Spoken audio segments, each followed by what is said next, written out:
دوسری بات بھائی، یہ نئے سال سے متعلق کچھ باتیں آپ کی خدمت میں جلدی جلدی عرض کرنی. 1 جنوری ہے، راتوں کو جو تباہی ہوتی ہے، شراب بھی چلتی ہے، پٹاخے بھی پھوٹتے ہیں، فائرنگ بھی ہوتی ہے، لوگ خوشی مناتے ہیں، تو یہ بھی ان لاجیکل کام ہے سارے. بھی ہمارے ایک جاننے والے ہیں، ان کا 15 سال کا لڑکے کو کل قتل کر دیا کسی نے ٹارگٹ کلنگ میں یا کسی ڈکیتی میں، مجھے پوری ڈیٹیل معلوم نہیں. 15 سال کے لوگ بھی جا رہے ہیں، 20 سال کے لڑکے بھی جا رہے ہیں، 60 سال کے بھی جا رہے ہیں، 50 سال کے بھی جا رہے ہیں، اور وہ بھی خوشی منا رہے ہوں گے، پٹاخے پھوڑ رہے ہوں گے. تو کون دنیا میں احمق اور بیوقوف ایسا ہے جو موت کے گھاٹ کے قریب جا رہا ہو اور جتنا قریب ہو رہا ہو مٹھائیاں کھا رہا ہو، وہ پٹاخے پھوڑ رہا ہو؟ اس کی میں ایک مثال دیتا ہوں.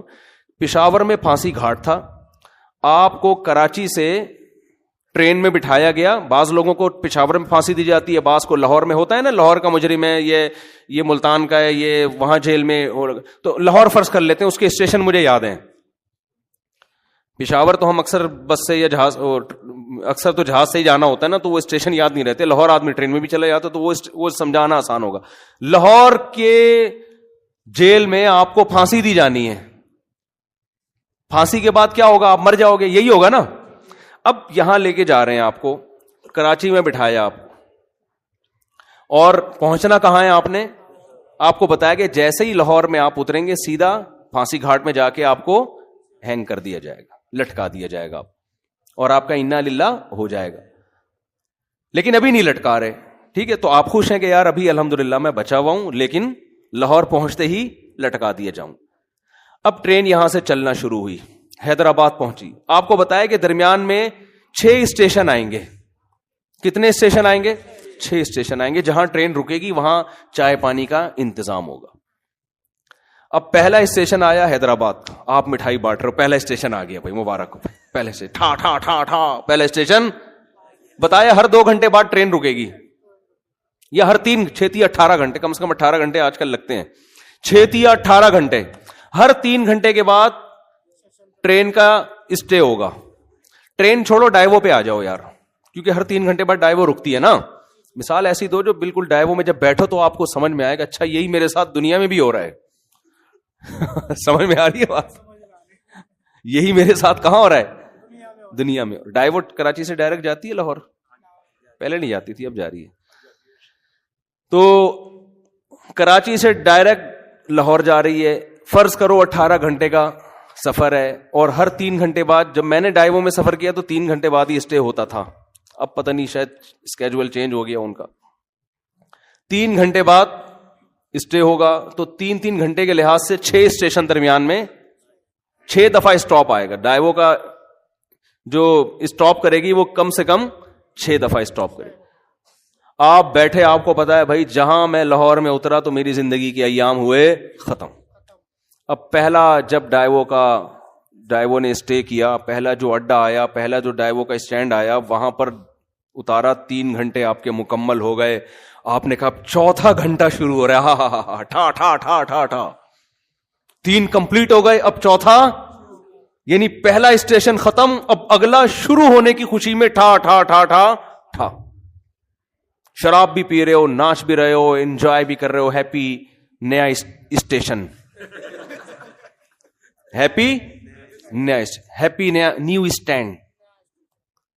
تو لوگ کہیں گے نا بھائی تو لگتا ہے موت کے خوف سے تو باولا ہو گیا ہے. تو کیا ہو گیا تیری بعض دفعہ آدمی پر اتنا خوف ہوتا ہے، میں نے دیکھا ہے بعض لوگوں کو خوف سے ہنس رہے ہوتے ہیں کیونکہ دماغ الٹ جاتا ہے ان کا. حقیقت ہے یہ، جب بہت زیادہ خوف ہوتا ہے نا آدمی کے جو نروس سسٹم ہے وہ سارا آؤٹ ہو جاتا ہے، وہ بریک ہو جاتا ہے، اور آدمی الٹی باتیں کرنا. غم میں بھی بہت بعض لوگوں کو ہم نے دیکھا، بہت غم ہوا، شوق لگا، ہنسنا شروع کر دیا انہوں نے. تو یہ خطرناک ہوتا ہے. ڈاکٹر کہتے ہیں اس کو رلاؤ. ایسے مریضوں کو ڈاکٹر کہتے ہیں رلاؤ ان کو، کیونکہ بھائی غم ہے تو رونا چاہیے نا، ہنس کیوں رہا ہے یہ؟ تو اس سے بڑا پاگل ہے یہ جو نیو ایئر منا رہا ہے. اچھا اب اگلا اڈا آیا. پہلا آیا نا تو آپ نے مٹھائی اور انجوائے اور ٹھا ٹھا کلا بازیاں کھائیں اور زبردست جھنڈیاں لگائیں، بتیاں لگائیں. کوئی مولوی بیٹھا ہوا تھا وہاں، اس نے بولا بس تیرا دماغ خراب ہو گیا ہے، تو موت کے قریب ہو گیا ہے، تو پھانسی گھاٹ پہ جا رہا ہے، تو وہاں تو چھولے کھلکانے تھوڑی جا رہا ہے، تو وہاں پہ تیلے وہاں دال چاول کا انتظام تھوڑی ہے، تو مرے گا ابھی. تو وہ کہتا ہے ابے یار ایک تو یہ مولوی لوگ نا انجوائے نہیں کرنے دیتے لائف کو یار. ان کو کیا, ہم اگر ناچ لیتے ہیں نئے سال پہ یا نئے اڈے پہ یا مٹھائی کھلا رہے ہیں, تھوڑا سا انجوائے کر رہے ہیں, تھوڑا سا ہلا گلا ہو رہا ہے, ہیپی کہہ دیا, تو ان مولویوں کو پتہ نہیں کیا خوش کے بس 4 شادیوں میں ہی کہتے ہیں انجوائے ہے, باقی تو کسی چیز میں نہیں ہے. یہ پاگلوں کی طرح 4 شادیاں کرو, بچے پیدا کرو, اسی کو انجوائے کرو. یہ کیا انجوائے ہے یار؟ انجوائے تو یہ ٹھا ٹھا ٹھا ٹھا ٹھا. تو مولوی آپ پہ ہنسے گا, بولے گا تیری مرضی ہے بھائی, تیری مرضی ہے. میں تو تجھے اس لیے کہہ رہا ہوں کہ میرا تو خیال تھا کہ دماغ یا تو الٹ گیا ہے, تو تیری کھوپڑی کیا ہو گئی ہے, گھوم گئی ہے. تو وہ کہہ کہ چلو کھوپڑی گھومی ہے صحیح ہے, لیکن انجوائے کر رہا ہوں نا, تو کیا خوش ہونے کے لیے بھی کوئی لاجک چاہیے؟ تو اس سے مولوی کوئی عقل مند ہوگا, وہ کہے گا دیکھ بھائی عقل کا تقاضا ہے کہ چونکہ تو موت کے قریب ہو رہا ہے نا, موت کے قریب ہو رہا ہے, تو اگر تو غیر مسلم ہے تو الٹا ناچ, سیدھا ناچ, شراب پی. ہم تو کہتے ہیں تو پھانسی سے پہلے بھی کافی پی کے انجوائے کرتا ہوا مر. اچھا ہے, تجھے انجوائے کرنے کے لیے کوئی لاجک نہیں چاہیے, بھلے تو اس کی لاجک بنتی نہ ہو خوش ہونے کی, لیکن تو غیر مسلم کو کوئی لاجک نہیں چاہیے. وہ کہہ رہے خوش ہونے پر گورنمنٹ کی طرف سے کوئی پابندی نہیں ہے, کوئی بھی کسی بھی ٹائم پہ خوش ہو سکتا ہے. چلو پھانسی کے پھندے پہ جا رہا ہے تو وہ یہ سوچ سکتے ہیں کہ یار چلو غم کے موقع پہ اگر خوش ہو کے جاؤ تو اچھا ہے نا, ٹینشن لے کیوں. لیکن جب مسلم ہوگا نا, مسلم ہوگا تو وہ یہ کہے گا کہ مولوی اس کو سمجھائے گا کہ دیکھ تو موت کے قریب ہو رہا ہے, تھوڑا سا اللہ اللہ کر لے, تھوڑا سا کیا کر لے, ساری زندگی جو تو نے بدماشیاں کی ہیں جس کی وجہ سے بھی تو پھندے پہ لٹکانے لے کے جا رہے ہیں, اتنے لوگوں کے خون کیے ہوئے, توبہ کا ٹائم ہے, استغفار کر لے, توبہ کر لے, جو لوگوں کے قرضے لیے ہوئے واپس کر دے. جیسے ہم چاہتے ہیں اب لٹکنا تو ہے تو نے, لیکن دنیا میں تو تیرا بیڑا غرق ہو گیا, وہ ٹھکانہ تیرا اچھا ہو جائے. اول تو کوئی غیر مسلم بھی عقل مند ہوگا نا, وہ کہے گا جو آخرت کو نہیں مانتا وہ بھی کہے گا یار یہ خوش ہونے کا موقع ہے نہیں, مصنوعی خوشی ہے. وہ بھی کہے گا یار کسی اور بات پہ خوش ہو جاؤں گا میں, یہ سمجھ میں نہیں آ رہی. لیکن مسلمان کا تو کوئی تک بنتا ہی نہیں ہے. اب اگلا اڈا آیا, 3 گھنٹے پھر پورے ہو گئے, پھر آپ ٹھا ٹھا ٹھا کر رہے ہو, اور بالکل اب لاہور پہنچنے میں صرف 3 گھنٹے رہ گئے, تو آپ خوشی سے باولے ہو گئے, بالکل پاگل ہو گئے آپ خوشی میں. او بھائی اب تو انجوائے کرو, 60ویں سالگرہ بھی لوگ منا رہے ہیں, 90 سال کا ہوتا ہے تو بھی کیک کاٹ رہا ہوتا ہے سالگرہ کے. تو بالکل یہی کام ہو رہا ہے کہ آپ جو ٹائم لے کر آئے تھے قبر کے آپ قریب ہوتے جا رہے ہیں. ہر سال یہ ایک ڈائیوو کے اڈے کی طرح ایک اڈا ہے, ہر سال ختم. کسی کے بارے میں اللہ نے لکھا ہوا ہے 2030 میں مرے گا, کسی کے بارے میں لکھا ہوا ہے 2035 میں مرے گا, کسی کے بارے میں لکھا ہوا ہے کہ 2040 میں. میرا خیال ہے ہم میں سے اس وقت کوئی بھی ایسا نہیں ہے جو 3000 میں مرے گا جا کے, اس سے پہلے سب کا انا للہ ہو چکا ہوگا. یہاں تک کہ جو آج بچہ پیدا ہو رہا ہے نا, شاید 2030 تک وہ بھی زندہ نہ رہے, 3000 تک وہ بھی زندہ نہ رہے. تو اب جیسے جیسے آپ کا یہ اسٹیشن ختم ہو رہا ہے تو آپ موت کے قریب ہوتے چلے جا رہے ہیں. ہمارے حضرت مفتی رشید احمد صاحب رحمۃ اللہ علیہ, وہ جب سال تبدیل ہوتا نا, وہ تو اسلامی تاریخیں لکھتے تھے, تو جیسے 1417 ہجری ختم, 1418 لکھنا ہے, تو فرماتے میرا قلم لرز جاتا ہے لکھتے ہوئے, میرا قلم لرز جاتا ہے, ہاتھ لرز جاتا ہے. لے بھائی زندگی کی ایک اور شام ختم, زندگی کی ایک اور شام کتنی تیزی سے. مجھے یاد ہے میں جب ہم پہلے تاریخیں لکھتے تھے 1991, بہت جگہوں پہ تاریخ لکھتے تھے, وہ بھی ایک دور تھا نا. ہم کیا لکھتے تھے 1991, پھر 1992 آیا. اب اس زمانے کو یاد کرتے ہیں, یار اس وقت تو زندہ رہنے کے بہت ایام تھے ہمارے پاس, اور اب ہوتے ہوتے ٹھک ٹھک ٹھک ٹھک ٹھک. اور میں کل بیٹھا ہوا سوچ رہا تھا کہ کتنے ہمارے عزیز ہیں جو 1991 میں زندہ تھے, ہم ان کے بارے میں یہ سوچ بھی نہیں سکتے تھے یہ دنیا سے جائیں گے, اور آج وہ دنیا میں نہیں ہے. جس میں سب سے پہلے میرے والدین ہیں. میں تو اپنے والد کا تصور ہی نہیں کرتا تھا کہ یہ دنیا سے, انسان کو جس سے محبت ہوتی ہے وہ اس کے بارے میں فرض نہیں کرتا کہ یہ دنیا سے جائیں گے. ہماری دادی دنیا سے چلی گئی, ہمارے والد چلے گئے. 91 میں تو ہمارا گھر, ہم جوائنٹ فیملی میں رہتے تھے ماشاءاللہ, ہماری دادی بھی, والد بھی, والدہ بھی, بھائی بہنیں, ان کی بیویاں, سب اکٹھے رہتے تھے, سب اکٹھے. ہمیں کبھی بھی نہیں تھا کہ یہ گھر کبھی ویران بھی ہوگا, کبھی ہم 50 سال ہمارا وہ گھر رہا ہے. میرے والد صاحب نے وہ جب خریدا تھا 50 سال رہے ہیں اس میں. ہم کبھی تصور نہیں کر سکتے تھے. پھر رشتے دار آتے تھے, سب جوائنٹ فیملی تھی, اکٹھے ایک دسترخوان پہ بسا اوقات کھانا کھاتے تھے بیٹھ کے. ایسا ویران ہوا ہے, اب میں جاتا ہوں تو دیواریں کھا رہی ہیں, کچھ بھی نہیں ہے وہاں پہ. سب سے پہلے دادی کا جنازہ اٹھا, پھر والد صاحب کا انتقال ہوا, پھر والدہ کا انتقال ہوا, پھر ہمشیرہ کا انتقال ہوا, ایک ایک کر کے لاشیں نکلنا شروع. تو ختم, فنش. جو تصور نہیں تھا, میں نے وہاں اس گھر میں 40 سال گزارے اپنی زندگی کے, 40 سال, ختم, ویران. تو بھائی یہ اسی وجہ سے ویران ہوا کہ 91 کے بعد 92 آیا, پھر 93 آیا, پھر 94 آیا, پھر 95 آیا. اللہ نے لکھا ہوا تھا میرے والد صاحب کے بارے میں کہ 98 میں ان کا انتقال ہو جائے گا. والدہ کے بارے میں لکھا ہوا تھا کہ فلاں سن میں ان کا انتقال ہوگا. ہوتے ہوتے کل میں اپنے بچوں کو لے کے کل ہی کی بات ہے, تو میں اپنے واقعات سنا رہا تھا نا بچوں کو, اپنے والد صاحب کے اور والدہ کے.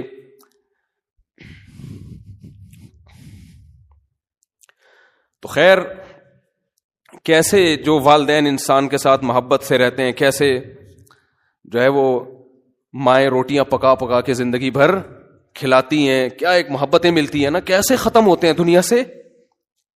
ایسا نام و نشان مٹتا ہے کہ جیسے کبھی تھے ہی نہیں. ہماری زندگی میں سب سے مؤثر کردار ہمارے والدین کا ہوتا ہے. بچہ ماں سے کیسے چپکا رہتا ہے, وہ کبھی تصور کر سکتا ہے کہ اس کو بھی میں کبھی قبر میں اتاروں گا, کبھی تصور ہوتا ہے اس کا. سب سے قریبی انسان کے اس کی ماں ہوتی ہے. کبھی سوچ سکتا ہے کہ ایک دن میں اس کو اپنے ہاتھوں سے قبر میں ڈال کر آؤں گا, کبھی سوچ سکتا ہے وہ؟ اتنے بڑے بڑے انسان کی زندگی میں سب سے بڑا حادثہ اس کے ماں باپ کا دنیا سے جانا ہے, سب سے بڑا حادثہ.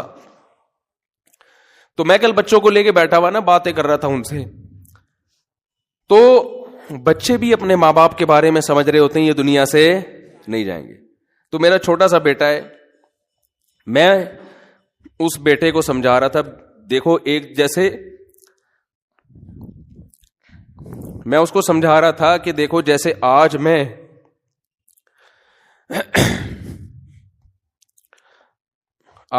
تمہارے سامنے اپنے والدین کی باتیں کر رہا ہوں نا کہ ونس اپون اے ٹائم, تو کل تم بھی اپنے بچوں کے بارے میں, بچوں کے ساتھ ہمارے بارے میں بات کر رہے ہوگے. سمجھ رہے ہیں؟ کل تم بھی اپنے بچوں کے سامنے بات کر رہے ہوگے کہ ہمارے ایک ابو, بولو, ہوا کرتے تھے جن کو شادیوں کا بہت شوق تھا. تھوڑے جذباتی ہو رہے ہیں نا, تھوڑا میں وہ چینج کروں نا. جن کو کیا بہت شوق تھا, یہ ان بچوں سے میں نے نہیں کہا جن کو شادی ہوئی, یہ آپ کو میں کہہ رہا ہوں. تو میں بچوں کو سمجھا رہا تھا کہ آپ بھی ایک وقت آئے گا باتیں کیا کرو گے, ہمارے بھی ایک ابو ہوتے تھے, ممبر پہ بیٹھ کے بیان کیا کرتے تھے. سمجھتے ہیں کہ نہیں سمجھتے؟ یہ ہوگا ایسا. پھر گھر والوں کو تو میں نے نہیں کہا کہ آپ یوں بھی کہو گے آپ کی ایک امی ہوا کرتی تھیں, وہ تھیں نہیں, وہ ہمیشہ الحمدللہ. خواتین کو اگر آپ یہ کہہ دو نا کہ آپ نے بھی قبر میں جانا ہے تو وہ ڈر جاتی ہیں, ٹھیک ہے نا.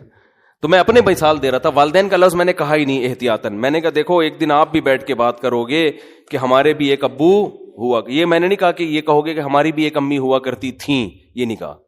وہ انشاءاللہ ہمیشہ زندہ رہیں گی. اپنے اوپر رکھ کے میں نے کہا دیکھو آپ یہ فیصلہ کر, یہ آپ کو میں حربے سکھا رہا ہوں, گھر میں جا کے ایسا نہ بول دیں کہ بیٹا تم ایک دن اپنی ماں کو اپنے ہاتھوں سے قبر میں اتارو گے. اگر آپ نے یہ الفاظ کہہ دیا تو پھر خود ذمہ دار ہیں آپ. ہمیشہ اپنی مثال دیا کریں کہ بیٹا ایک دن میں قبر میں اتروں گا. تو ان کو میں سمجھا رہا تھا کہ دیکھو بیٹا ایک دن آپ بھی اپنے بچوں کے سامنے بیٹھ کے, اگر ہم نے بروقت شادیاں کر دیں, جو آج کل شادیوں کا معمول چل رہا ہے, تو اپنے بچوں کے سامنے یہ باتیں کرنے کی نوبت آئے گی نہیں, کیونکہ بچے اتنا لیٹ پیدا ہوں گے کہ ابا کے مرے ہوئے کئی سال گزر چکے ہوں گے اور چھوٹے چھوٹے گود میں لے کے آپ بچے پال رہے ہوگے. آپ انتظار کرو گے کب بچے بڑے ہوں, ہم ان کو یہ بات سمجھائیں, اور ہو سکتا ہے ان کے بڑے ہونے سے پہلے آپ کا انا للہ ہو چکا ہو. یہ دیر سے شادی کا نقصان ہے. سمجھتے ہو کہ نہیں سمجھتے؟ بچوں کو تربیت دینے کا ٹائم ہی نہیں ملتا انسان کو, بات سمجھانے کا موقع ہی نہیں ملتا, خود بڈھا ہو چکا ہوتا ہے وہ. آپ کی جوانی میں آپ کی اولاد جوان ہو جانی چاہیے.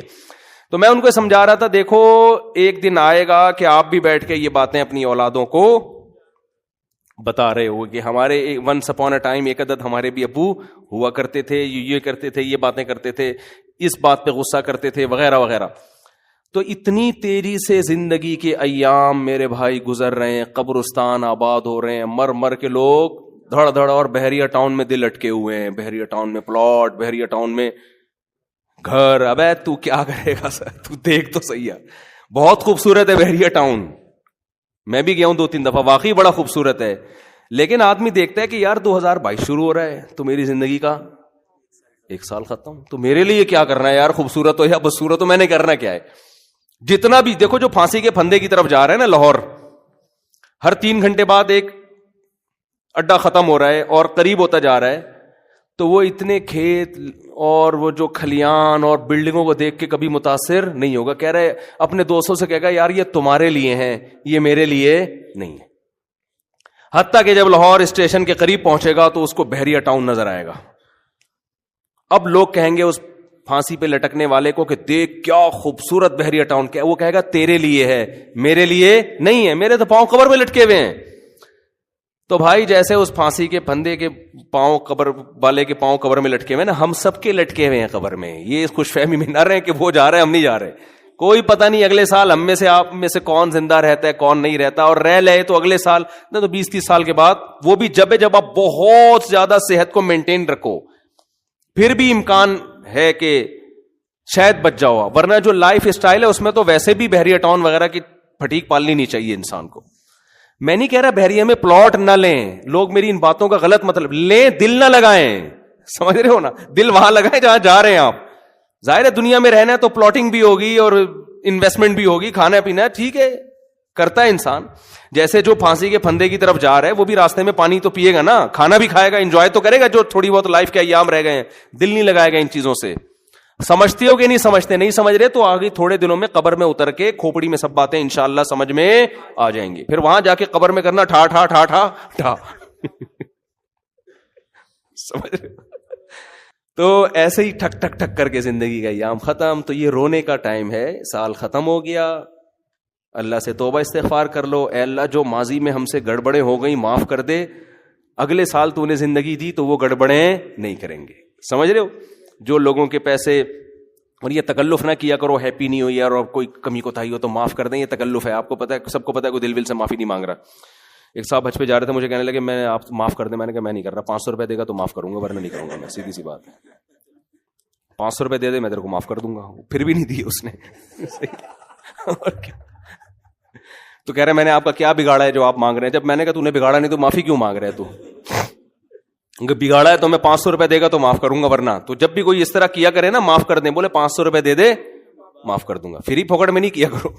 صحیح ہے. تو یہ تکلفات ہیں, چھوڑ دو ان کو. یہ تکلفات ہیں, جو کرنے کا کام ہے توبہ استغفار کر لے آدمی, اور